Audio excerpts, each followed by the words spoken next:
Hey, YouTube. So I told you that there were some tough times I was navigating, which has been keeping me away from posting some videos. I did get one video up, but it wasn't the best quality. So thank you so much for letting me know. Thank you to those who were able to watch the video all the way through. I really appreciate you. So I wasn't sure if I wanted to be on camera for this, and eventually I will be on camera for this, but currently, not really up to it. So it's been a really tough couple of weeks, and there has been so much going on personally that I wasn't sure if I wanted to share everything. So I'll share with you what I can. Um, and just to be a beacon of light to those who may be going through something that seems overwhelming, just to let you know that there is light at the end of the tunnel and trouble doesn't last always. This too shall pass. All the good sayings that we know in our heart, we know deep down, but when you're going through something, you're just not sure when it'll end. So it feels like forever. It feels like it'll never end. It feels like it just feels. The feels are there.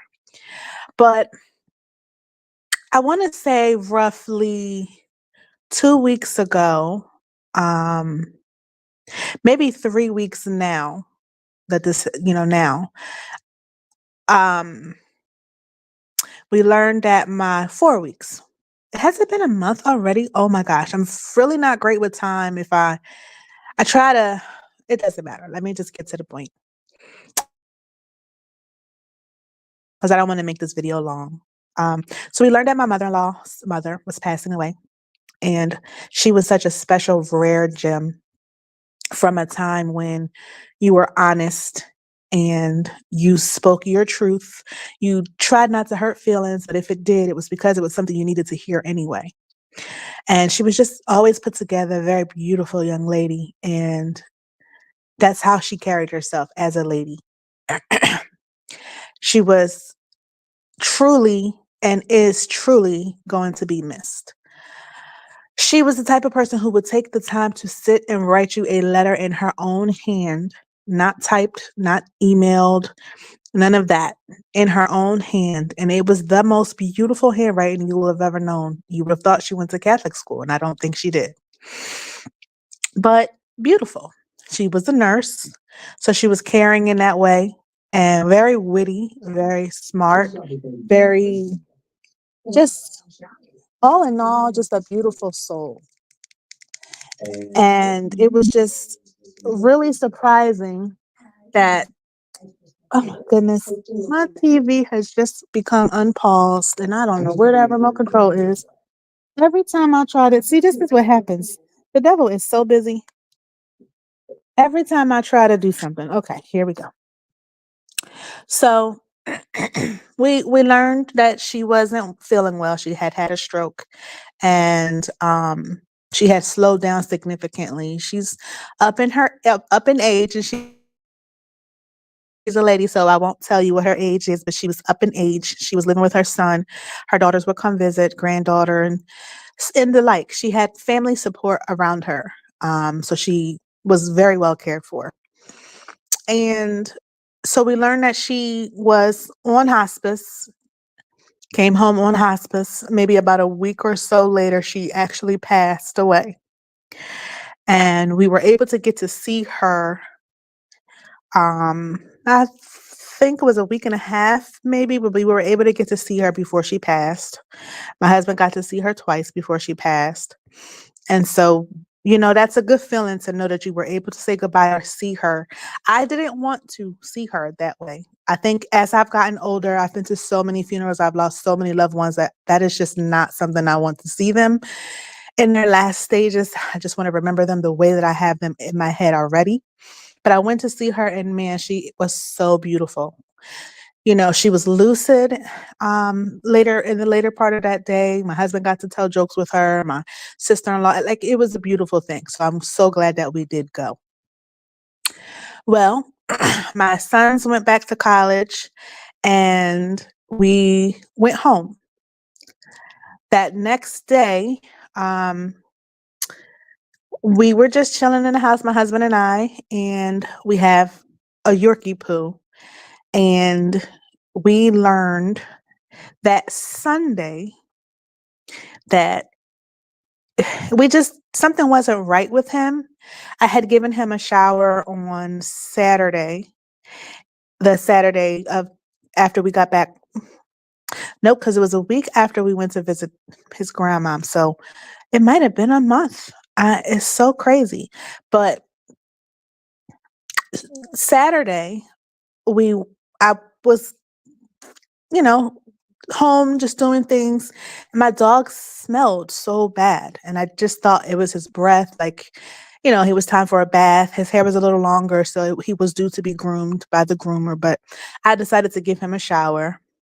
And, I cleaned him up. But as he was drying, like you could still smell that smell, the same smell that I was trying to erase, and it just wouldn't go away. I didn't understand it, but I didn't want to give him another shower because, like, that I didn't understand it.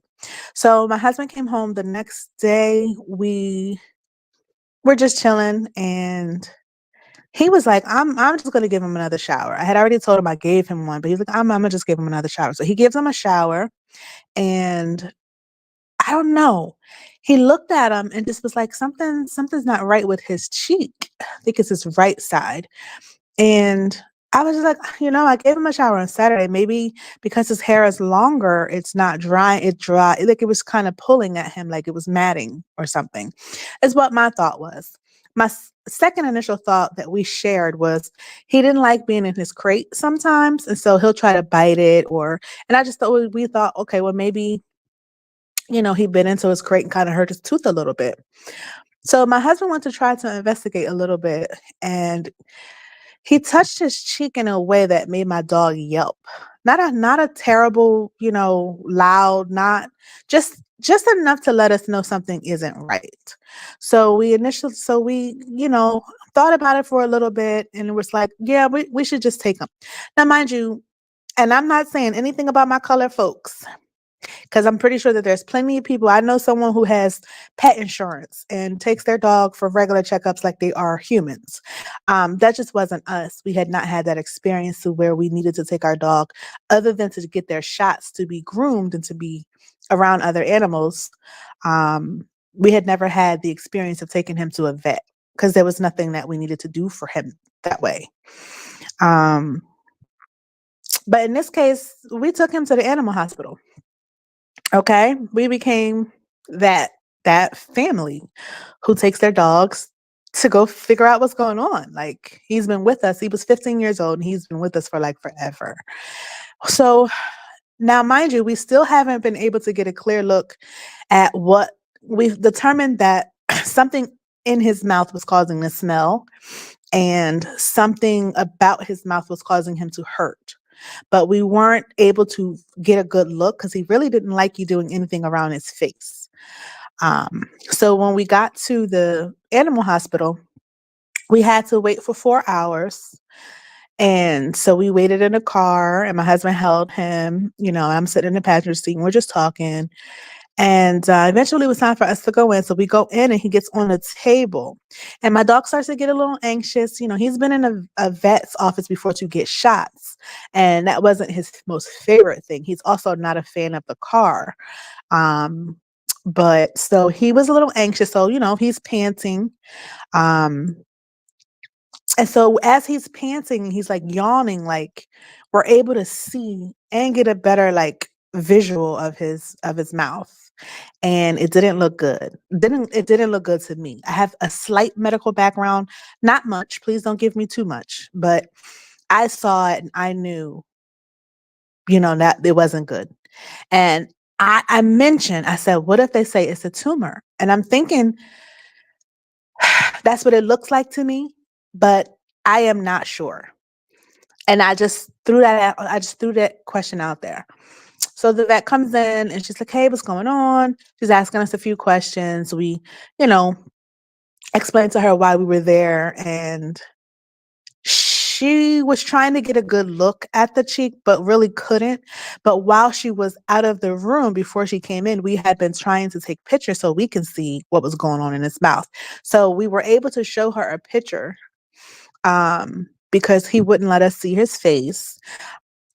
And she knew. She called it a growth right away. She knew right away.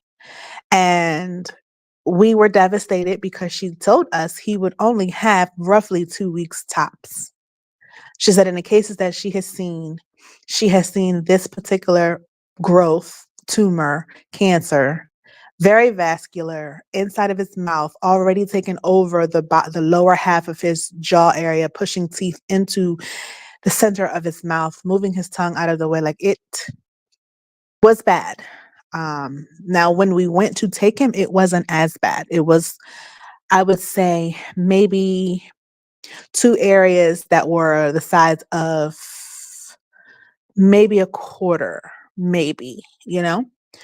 And so, given her experience, she didn't say it in so many words, but it was implied that we would have to put him down if we opted not to have surgery. And with the surgery opted, what the surgical option was that they would have to remove the tumor, which could remove the lower part of his jaw.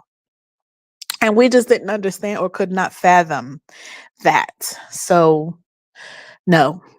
So we decided that we would have to put him down. But we wanted the kids to say goodbye to him before that happened. And so we took him home and he spent a good week with us. But in that week, I promise you that growth grew every day, every day. And we couldn't believe it because, first of all, it came out of nowhere. We did not see it, notice it, understand where it generated from, how it got there. We didn't understand it at all. And the fact that now it's growing at an exponential rate every day was baffling to us. We couldn't understand it. Now, he was given a steroid, and he was given an antibiotic that would, not an antibiotic, a pain medicine that would help him with the pain and try to reduce the tumor. And even with taking that medicine, I could see that he was not as in pain as much as he was. But the more he ate, you could tell that it would like eventually, like as it progressed, it bothered him. And so it got to the point where it was almost poking out of his mouth. His tongue was hanging out. Like, by the end of everything, that's where we were at.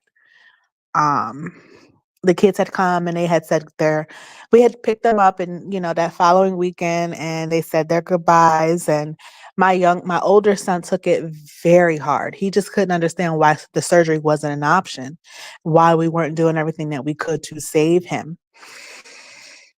And I don't know, I just guess that we couldn't fathom having him lose half of his jaw.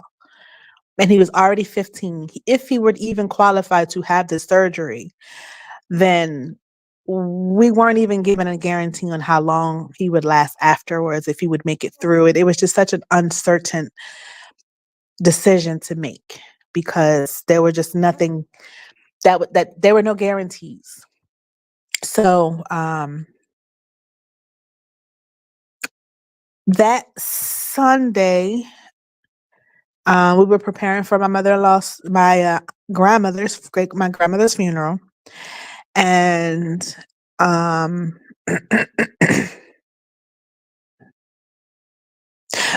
not that her funeral was that day. It was just that we needed to make sure we had, clothes to wear and who needed what, and So we went to get some clothes and stuff. That Monday was the funeral, and then that that that Tuesday, I was having surgery, and that'll be a separate video because that'll be a separate video because that's a whole enigma in and of itself.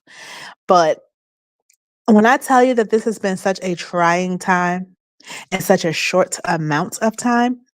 I discovered things about my oldest son that, worries me to this day.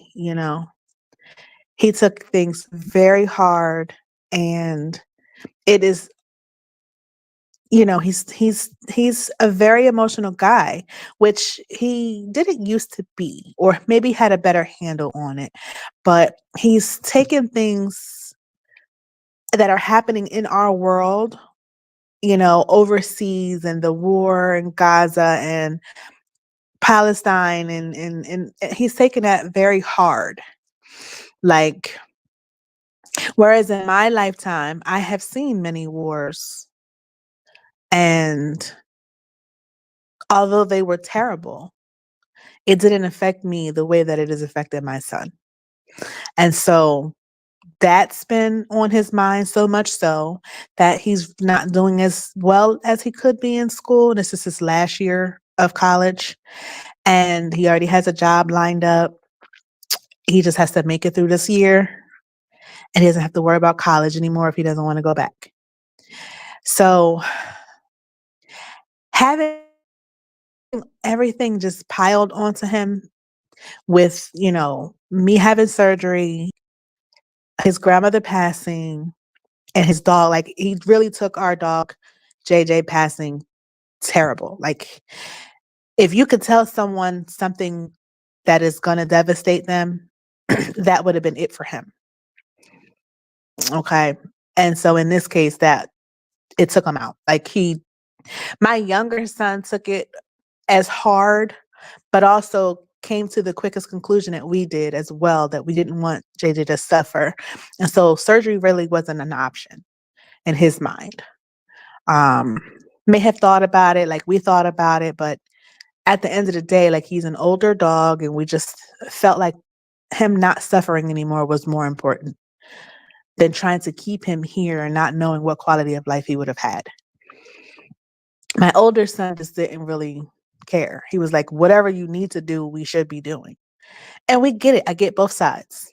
Okay. Our oldest son has his own challenges going on in life. And so him losing JJ wasn't as devastating. It was very sad, but it wasn't as devastating.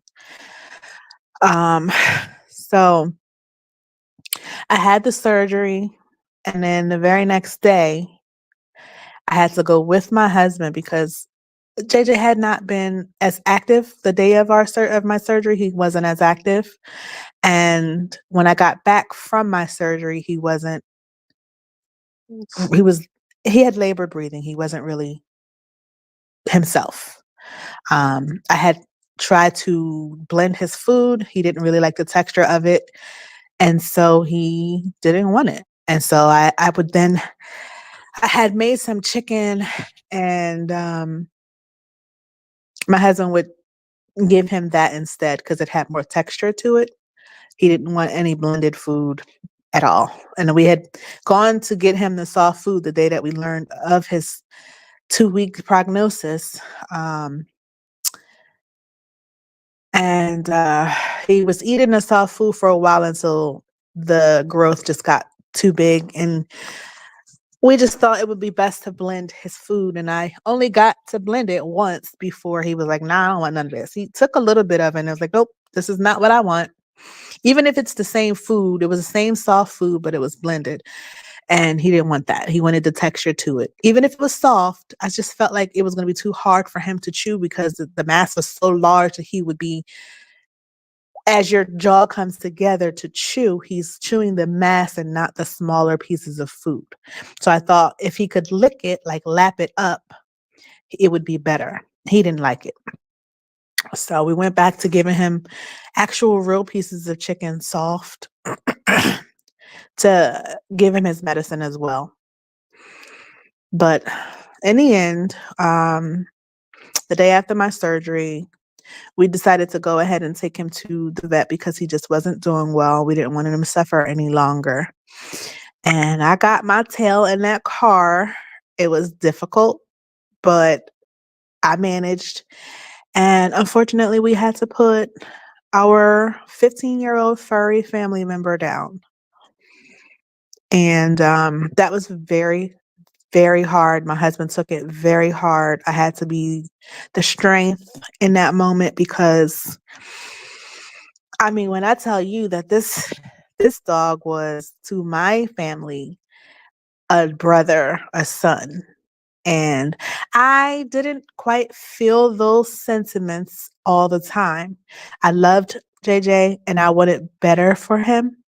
And I just didn't feel like we were it because there were times when we were not attentive to him when he needed to go out. There were times when, we didn't go get his food right away. There were times when he would pee on the floor and I would get just really upset. Like, why? Like, we have a new house, a new carpet, and it's a mess, So I always thought that he needed like a slower pace of family who had more time for him. I could picture him like sitting on the farm with up, on the porch, with the new owner just sitting on the porch, either drinking, his tea or coffee or whatever, and then JJ running out in the open field and just in delusions. I live in a land of la la land, but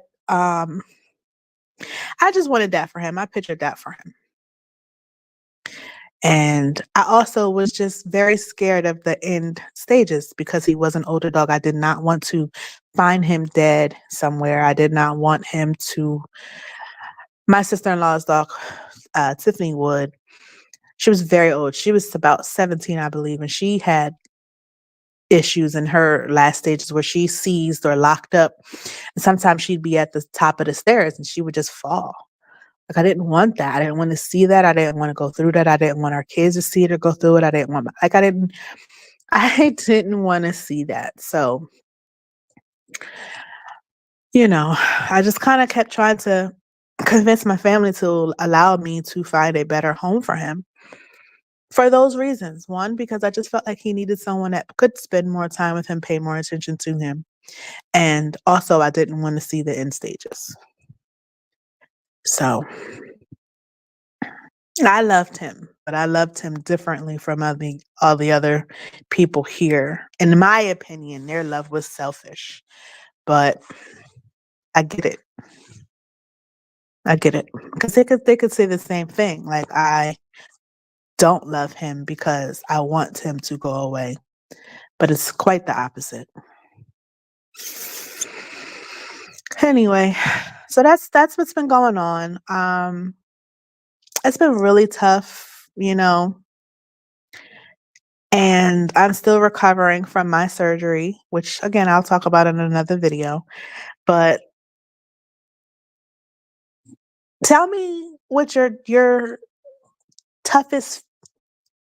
No, don't tell me because I don't probably couldn't even take it right now. Just like, comment, and subscribe.